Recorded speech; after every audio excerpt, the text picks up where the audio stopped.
लोगों के बीच में अविश्वास पैदा किया है। और डेमोक्रेसी में ये सबसे खतरनाक बात है कि हम अविश्वास हो जाए किसी चीज पर। ये मशीन विश्वास पैदा नहीं कर रही है। हो सकता है टेक्नोलॉजी ठीक हो, सही हो, लेकिन कहीं ना कहीं जनता में अविश्वास है इस बात को लेकर के। इसलिए हम इस पक्ष में हैं, बैलेट से वोट पड़ना चाहिए। और आपको याद होगा इलेक्शन कमीशन ने मुझे नोटिस दिया था कि किस आधार पे आप ये बात कह रहे हो कि वोटर लिस्ट में पर्टिकुलर लोगों का वोट काटा गया। याद है वो मुस्लिम का वोट काटा गया, मैंने स्टेटमेंट दिया था। उस समय इलेक्शन कमीशन ने नोटिस दिया था मुझे। मैंने 18,000 विद एफिडेविट जो वोट काटे गए थे वो इलेक्शन कमीशन को भेजे थे। आज तक इलेक्शन कमीशन ने उन अधिकारियों के खिलाफ कोई कार्रवाई नहीं की। और आज जब मैं आपके पास बैठने आया हूं, इससे पहले कन्नौज से मुझे फोन आया था। हमारे जिला अध्यक्ष ने मुझे जानकारी दी कि वोट बढ़ाने के लिए हम लोग लगातार पिछले दिन से प्रयास कर रहे थे, लेकिन सरकार ने सर्वर डाउन कर दिया। और सर्वर डाउन होने की वजह से सर्वर से वो वोट बढ़ाए नहीं जा सकते थे। जब हंगामा किया, अधिकारियों से मिले, हम लोगों से बातचीत हुई, तो सोचिए 4 घंटे बाद सर्वर चालू किया। तो चीजें तो उनके हाथ में है। 19 लाख से ज्यादा मशीनें गायब हैं ईवीएम। इसलिए बात बढ़ती चली जाएगी। एनवायरमेंट की हम लोग फिक्र करें। एनवायरमेंट को लेकर के बहुत लोगों ने सवाल किए हैं, खासकर उत्तराखंड के विकास को लेकर के। वहां के जितने भी एनवायरमेंटलिस्ट हैं, समय समय पे उन्होंने बातों को रखा है। हमें उम्मीद है कि सरकार इस घटना के बाद जो वहां के एनवायरमेंटलिस्ट हैं या जो वहां के लोग समय समय पे आंदोलन चला रहे हैं, उनकी बात सुनेगी। और EIA जो है, एनवायरमेंट इंपैक्ट असेसमेंट के तहत जो जो सरकार को काम करना चाहिए, उस पर निगरानी जरूर सरकार रखेगी।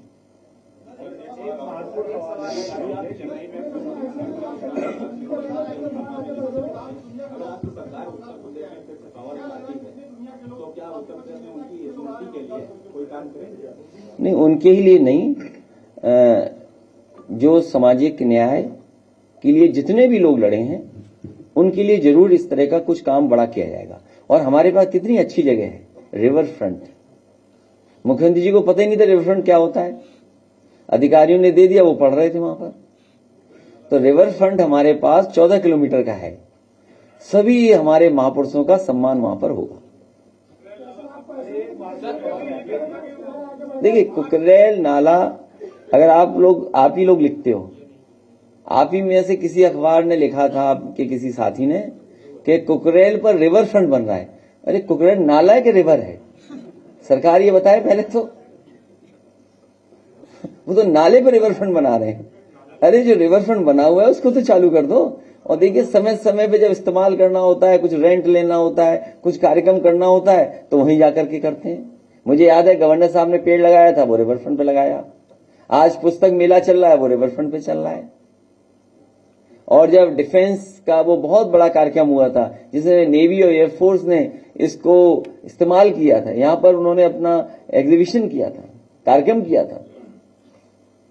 तो बस इस सरकार को कोई अच्छी चीज पसंद नहीं है। बस कल आपने ट्वीट भी किया था जिसमें बहुआ मोइत्रा की केशव प्रसाद मौर्य कह रहे हैं कि सपा को कांग्रेस से दूर रहना चाहिए। और कौन कह रहा है?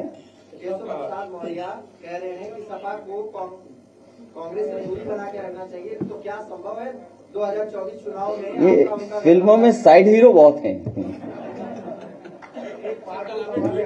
बहुआ मोइत्रा की सदस्यता उनको निष्कासित कर दिया गया है, उसको आपने ट्वीट भी किया। देखिए, ये लोकसभा में जो हुआ वो जो हमने सबने देखा। लेकिन अगर आप कहो तो हम कन्नौज के एक बहुत माननीय सांसद जी की भाषा का वीडियो चलवा सकते हैं। उन्होंने पुलिस को क्या क्या कहा था वो सबको पता है। उनकी सस्ता नहीं गई। गौतम चला दिए प्ले कर दीजिए अगर कोई बुरा ना माने तो। अवस्थी जी, ये समुद्र श्रीवास्तव को कोई एक आदमी उठा के ले गया है या उन्नाव की पुलिस, अभी हाकिम सिंह को दरोगा है, इसको उठवाया है जी। तुरंत रोकते उसको, इसकी हम 2 मिनट में केवल वहीं पहुंच रहे हैं चौकी के ऊपर बने तो। अवस्थी जी समझ रहे हैं, रोकिए वरना अगर हम पहुंच गए तो जूतों से मारेंगे। ये सुर है बीजेपी सांसद सुब्रत पाठक की। पाठक जी आजकल चर्चाओं में हैं। वायरल ऑडियो में आप सुब्रत पाठक और कोतवाल अजय अवस्थी को सुन रहे थे। हालांकि इस वीडियो की पुष्टि न्यूज 24 नहीं कर रहा है, लेकिन ये वीडियो जम के वायरल हो रहा है। अब हुआ क्या है कि 2 जून का ये मामला है। पुलिस वालों की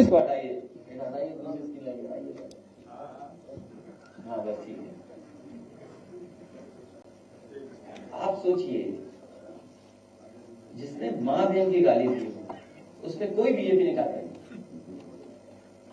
अब आप सोच लीजिए चीज, और कहा सांसद महुआ मित्रा के लिए,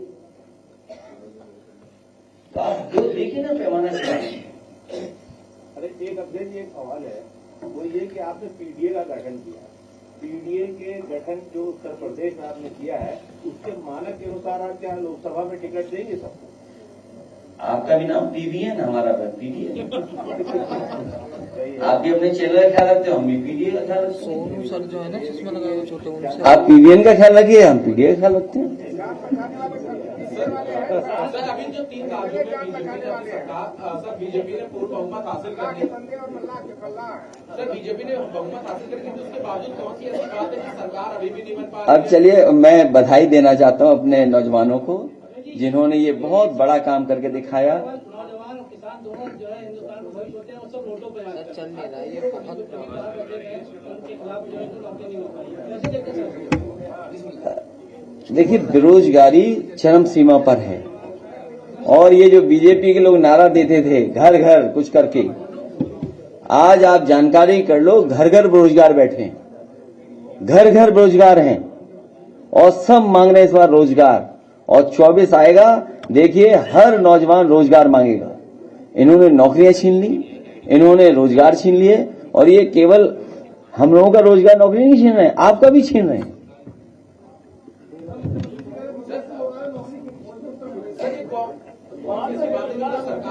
आप मानते हो उनकी बात? वो 46 में 56 है, याद है 46 में 56? आज तक सूची नहीं जारी की उन्होंने। अगले 5 राज्यों में नतीजे आए हैं, क्या कांग्रेस अभी बड़े भाई की भूमिका में है? क्यों ऐसे सवाल पूछते तुम? हम लोग काम करने दो। अरे सर, बहुमत मिल गया, सरकार भी बन जाएगी, क्यों आप टेंशन में हो? चलाइए चैनल में जब तक, तो अच्छा है ना, तब तक कुछ कुछ न्यूज चलती रहेगी। अरे ये जब बहुमत आ गया और परिणाम आ गया, अब सरकार बनने में बन जाएगी सरकार। सवाल वो नहीं है, सवाल ये कि सरकार कैसी चलेगी। यहाँ कितना वादा किया, आय दोगुनी हो जाएगी किसानों की, क्या आय दोगुनी होगी किसानों की? महंगाई कम हो जाएगी क्या? सिलेंडर वहां तो सस्ता कर दिया, मतलब यूपी में सस्ता क्यों नहीं कर रहे हैं? अभी चुनाव आएगा, सीधा अकाउंट में पैसा पहुंचा देंगे किसी बात को लेकर के।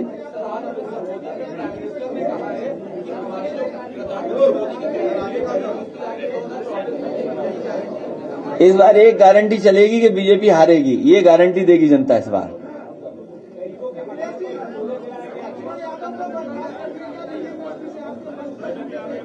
अब उनका रास्ता खुल गया है, वो जो चाहे सो करें, और इस तरह का भेदभाव हर जगह लोगों को महसूस करना पड़ता है। कोई कितने बड़े भी पद पे रहे, उसको कभी न कभी अपमानित होना पड़ता है।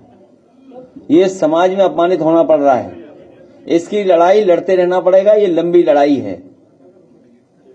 और अगर वो उनकी नौकरी गई है, तो आपको तो पढ़े लिखे नौजवान दिखाई दे रहे हो, आप देखिए पीडीए कहीं है ही नहीं, वाइस चांसलर अपॉइंटमेंट कहीं पीडीए नहीं, प्रोफेसर असिस्टेंट प्रोफेसर कहीं पीडीए नहीं, कहीं डॉक्टर नहीं, कहीं नौकरी में पीडीए नहीं। तो सोचिए आप।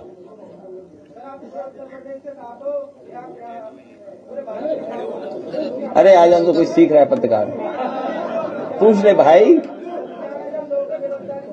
हैं? 11,000 लोगों 792 लोगों को दिल्ली सरकार ने बेरोजगार कर दिया और 10 लोगों की मृत्यु हो चुकी है। 500 किलोमीटर चल के सिर्फ कहाँ पर है? लाओ इसका ज्ञापन ले लो भाई, आ जाओ ज्ञापन लेने दो, इसका ज्ञापन लेने दो।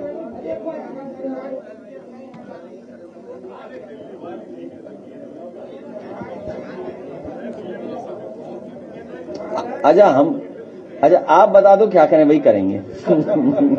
अच्छा आप बता दो, वही करेंगे, जो कह दोगे वो मान लेंगे आपकी बात है। अच्छा वैसे अगर उन्हें जिता के फिर 5 साल के लिए बैठा दें, ये कोई बात हुई? नहीं नहीं, ऐसा कुछ नहीं।